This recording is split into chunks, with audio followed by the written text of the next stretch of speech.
Good morning. Thank you for being here this morning and reporting on what was breaking news in the middle of the night. So we appreciate you being here. I'm House Republican Leader Lisa Dameth, and I'm standing here with my colleagues, and we want to just share a little bit of what took place at the end of session last night in the House of Representatives. I want to make sure to get this out, and hopefully you will grab this as some type of a headline, but the majority has had 2 full years to get their work done. But last night, as you can see, that the majority party has chosen to stifle the debate on critical bills, effectively silencing the voice of the minority party and, more importantly, the voices of the people that are represented across the state of Minnesota. The Speaker's first action, going back to 2019, was to have the mute button removed at the rostrum. But now it appears that one of her final acts as Speaker is to be the one that mutes and abuses the rules. This is not how democracy is supposed to function. Debate is essential to the legislative process. It's a fundamental right that ensures all perspectives are heard and respected. Yet here we are, watching the majority say that thorough debate is unnecessary, and that is not true. Democrats have chosen not to vet bills through the committee process, so by their own default, they have chosen to vet these bills on the House floor. During committee, they've cut off expert witnesses after just 1 or 2 minutes on incredibly complex legislation.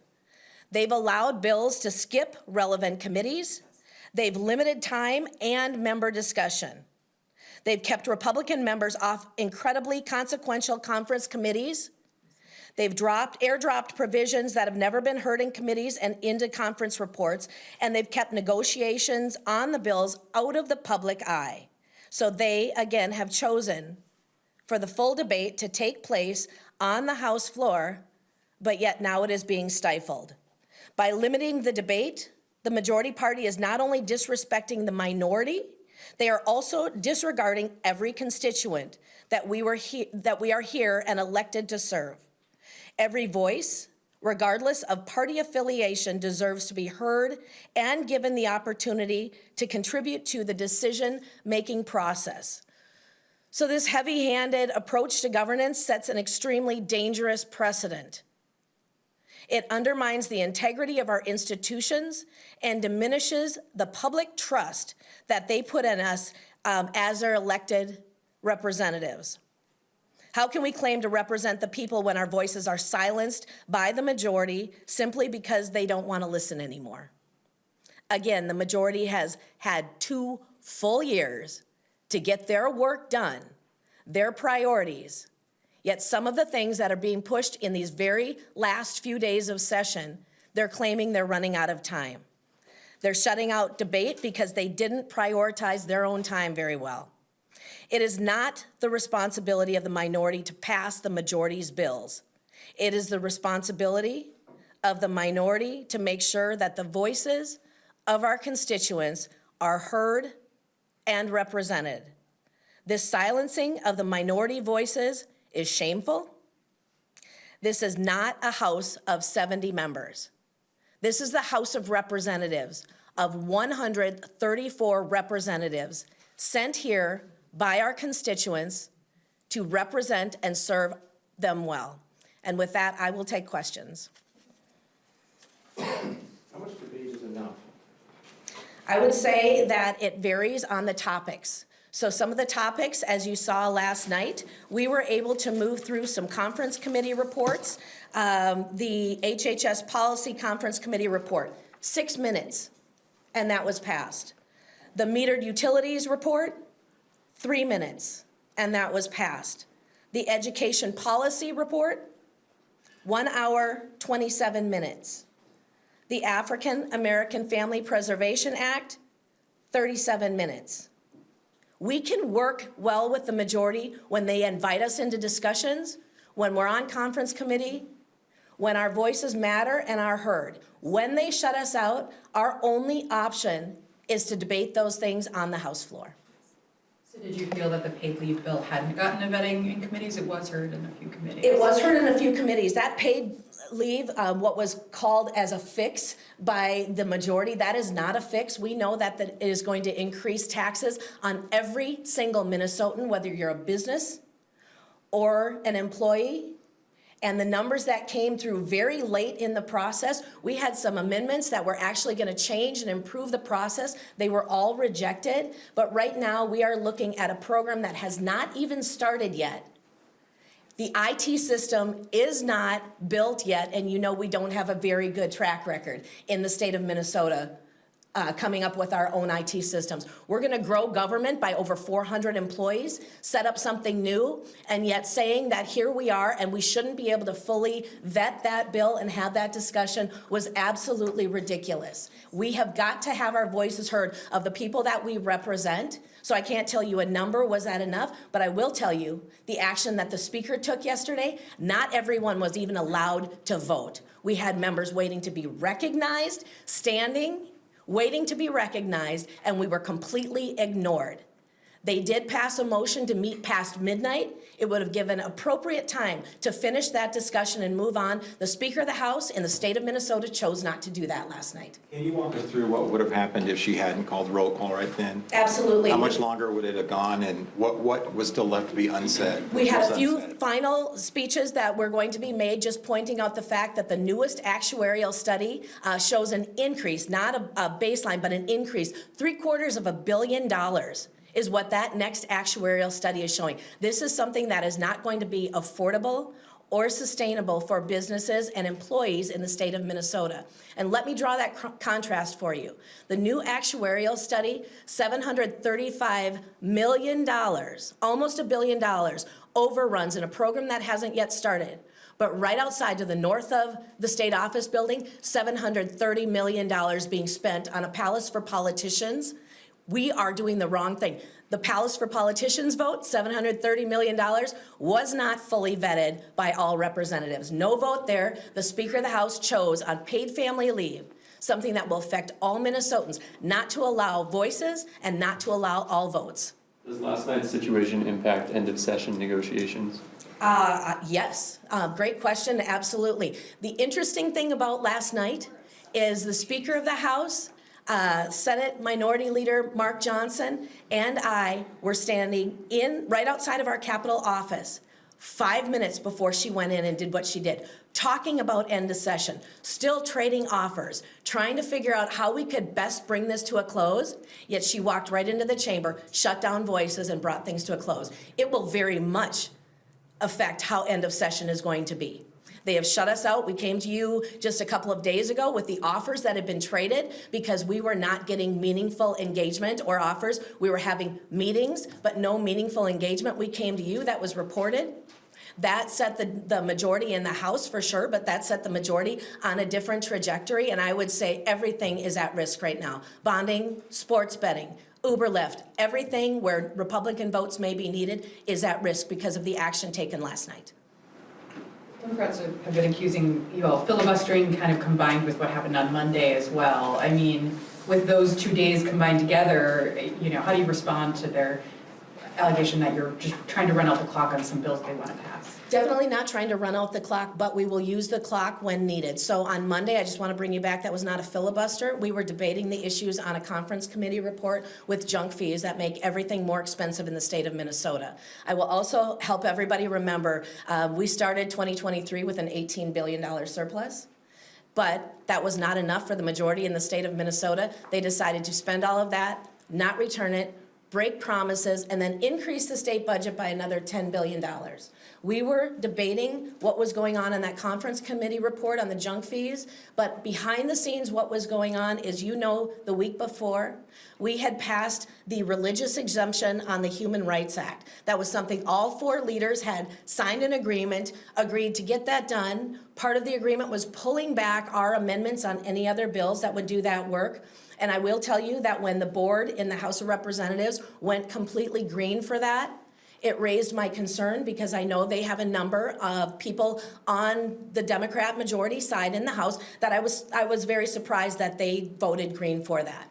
When we found out Monday that that bill had not been signed by the Speaker, or the enrollment by the Speaker of the House and the President of the Senate, and had not yet made its way to the governor, we just asked the question. I have text messages starting at 2:07, so less than 45 minutes from when we started on Monday debating. A text message I sent to the Speaker and said, can you tell me when the Human Rights Act is going to be signed by the governor?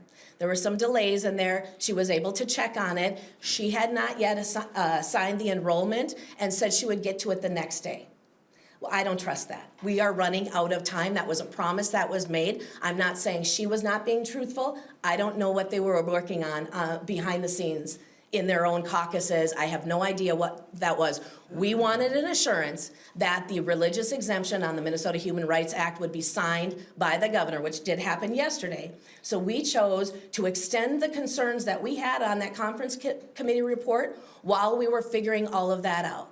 Then the Speaker of the House said, all right, I'll sign them at 8:15 tonight. So it was up to the majority. We know enrollments have been signed very quickly when needed.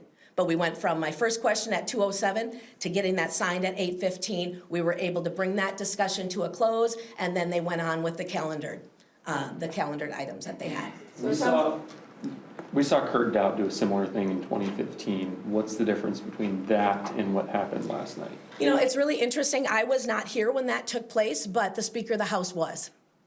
And so she knows exactly what that means and what that does. So the fact that she was here and didn't like when that happened to her and used some of the same measures is very disingenuous.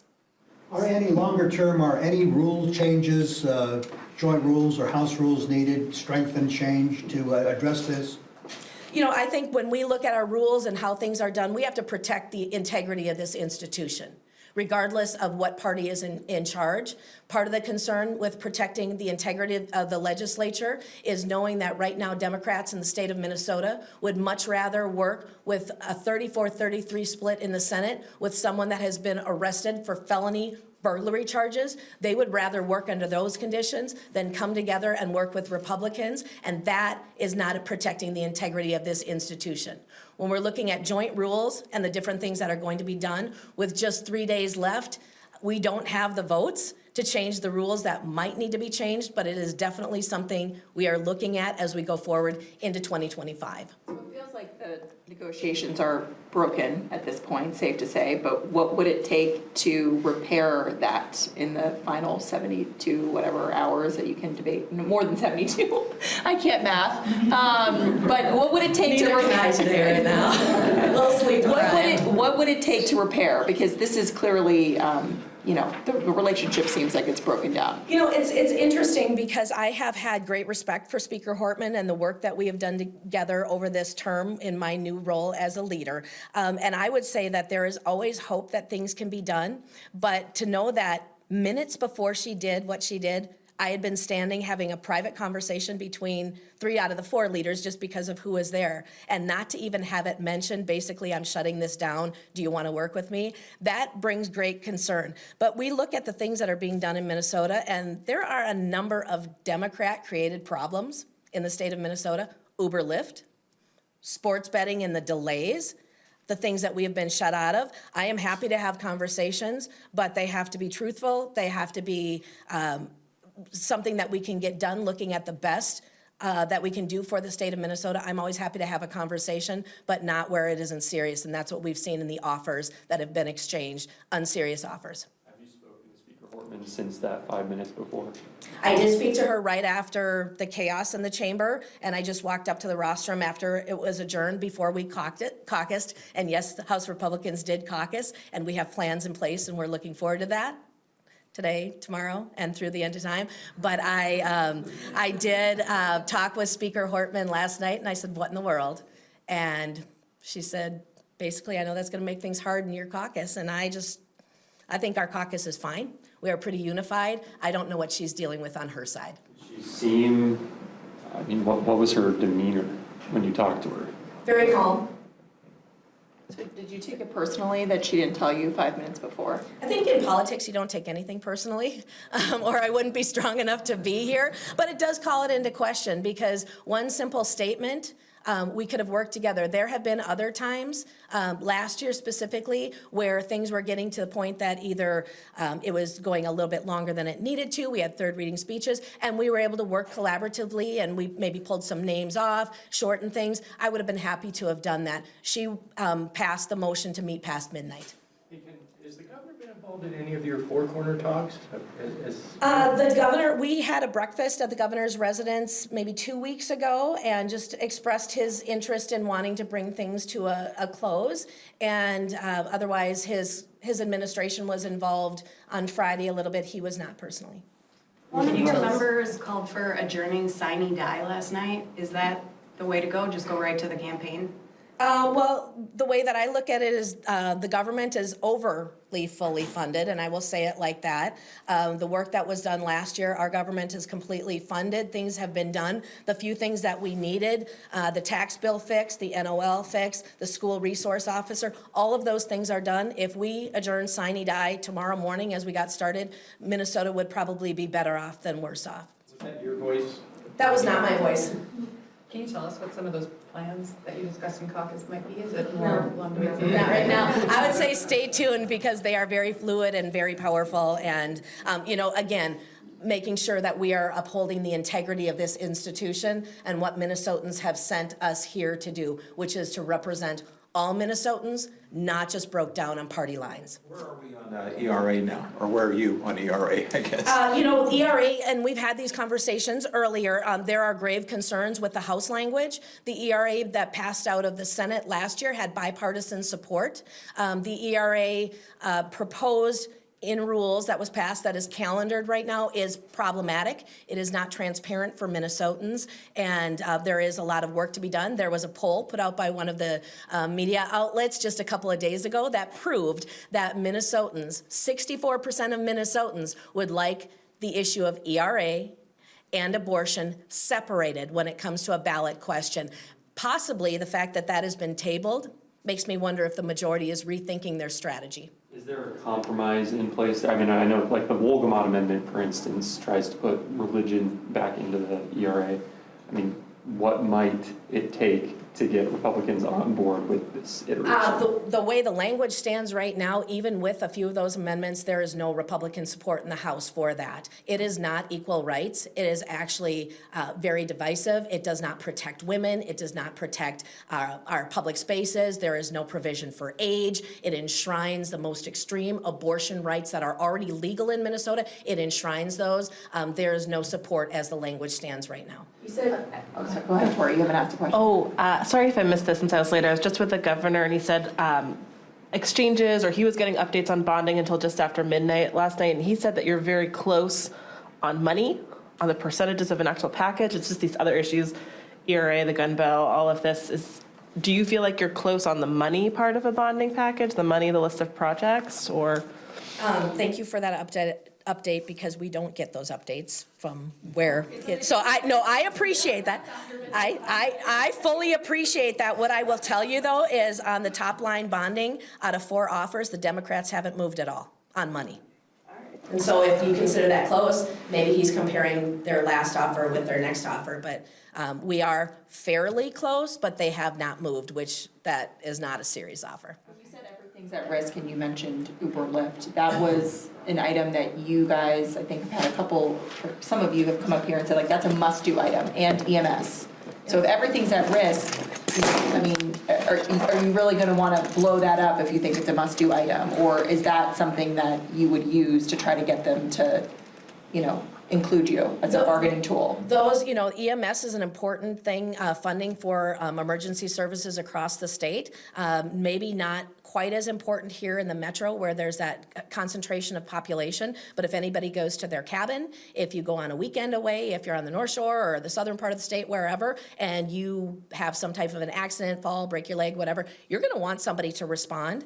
And so are we gonna use it as a bargaining tool? We do not negotiate on people's lives, but it is a priority that we have had the need to keep in front of the Democrats because they haven't wanted to prioritize that need. Just like nursing home funding last year, without Republicans bringing that forward and keeping that in front of the majority, it would not have happened. They'll take credit for it, but we kept it in front of them. I look at EMS the same way. We'll keep this in front of you, but if it all falls apart and the majority, full trifecta Democrat majority, in their last days of chaos here, if they don't prioritize EMS and some of the other things, that's on them. Madam Leader, how much of this is going to kind of merge into the fall campaign? Every bit of it. Tell us how you might package that up. You know, and I would say everything that is on the table right now will fit into that, but I think what's important to realize is we have heard from people that don't necessarily share our political views that they have said, hold on, Democrat, one party, full control in the state of Minnesota. They made the most extreme abortion laws. They spent $18 billion of surplus. They've increased our state budget by $10 billion. They put mandates on schools, even though there was historic funding for schools. They put mandates on our schools that they are facing debt and they are having to lay off teachers.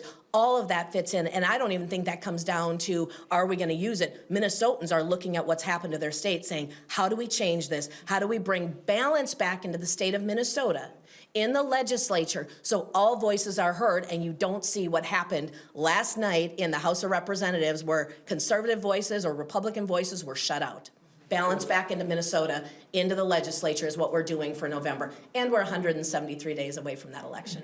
So moving forward for the next few days, how do you define a filibuster? I mean, when does it go from debate to filibuster in your mind? Or I would say when we fully plan out of the next whatever is brought before us, and the speaker has set a very dangerous precedent. We have no idea how she is going to maneuver the next 3 days where we're on the House floor.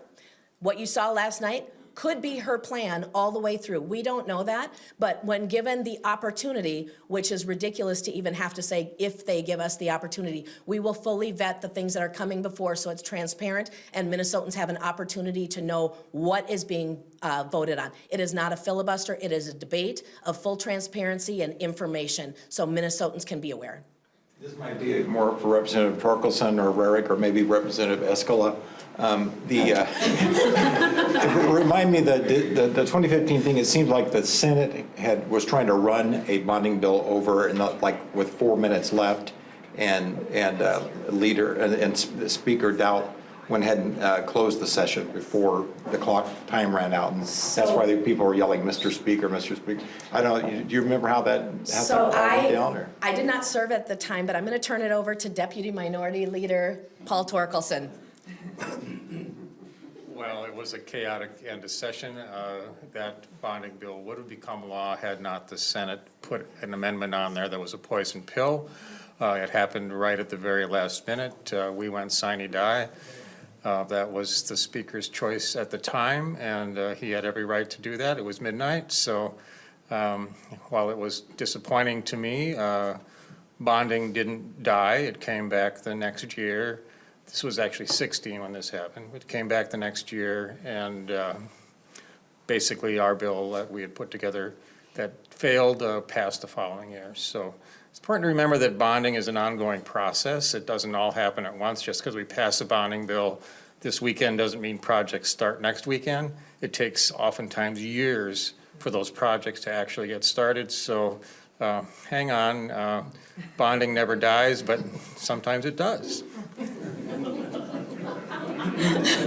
I will just add to that with bonding. I want to make sure everybody in this room and listening, watching, understands that the work that we are doing as House Republicans on bonding, that work continues. We are prioritizing the needs of our communities. We have a list, we have everything ready to go, that if something would change and the majority actually wants to work with the minority and it seems like the right thing to do, we are ready to go on that. It's not that we have not been doing the work behind the scenes. And so I just want to make sure that that is very clear. We are fully expecting the opportunity, but right now it is 100% up to the majority whether or not they want to participate in that. Isn't what happened last night just what's the nature of being in the minority? I mean, Representative Torkelson just said that Speaker Dowd at the time had the right to call sine die. So why is it not Speaker Portman's right to cut off debate? The thing about it is the party or the minority party has their voice. the majority has their votes. So these things that they're pushing, controversial things, or things that need more vetting or more input, when they shut out the voice of Republicans earlier in the process, or they don't get to their calendar, their priorities early, then it is her right, but is it the right thing for Minnesotans? I don't think so. Madam Leader, if I could just add. Absolutely. The big difference I see is this was Wednesday. When Kurt used those tools, it was the last minute of session. There's a big difference there. Doing this on a Wednesday night when we have days ahead of us where a lot of things can happen is a much different approach to the work. Does anyone know who the voice was that said division really long and loud? Division? You know, I would say potentially one voice carried, but there were 64 voices that were asking for votes and for voice and to be recognized. So I can't speak directly to who that was, but there were 64 disenfranchised Republicans and almost half of our state that were shut out of a process. And that is disappointing. Divisions when you stand For an actual vote. and was the division would have been on the vote they were taking or on the motion to expend? At that point, we would have taken division on anything because of the speed at which it was coming through. It was moving through very, very quickly. We were trying to be recognized in some fashion, and that absolutely did not happen. Well, thank you. Are there any more leader meetings scheduled on bond? Like, are the four of you getting together today? Anything on the calendar on bonding and these other issues? There's nothing on the calendar, but I have made my availability if it is a serious meeting. I have flexibility in my schedule today that I potentially could meet if it's going to be a serious offer, a serious discussion. That is not what we've experienced so far. What's a serious offer? Actual movement and willing to work together, and the events from midnight do play into this. That's a conversation that needs to take place first. Is this the new pattern that has been set, and is this the way that the next 3 days are going to go in the House? Well, then what's the point of meeting on the rest of it when our voices are shut out? So. Oh, sorry, one more question. I'm sorry if this was addressed earlier. Are there any votes, are there votes in your caucus besides Representative Garofalo for the sports betting, the version of the sports betting bill that didn't end up coming up last night? I would say right now, there, with what has taken place, both in the Senate and then last night, and the bill that's in front of us, there are no Republican votes right now. And we were told that they actually need our help, so. Thank you.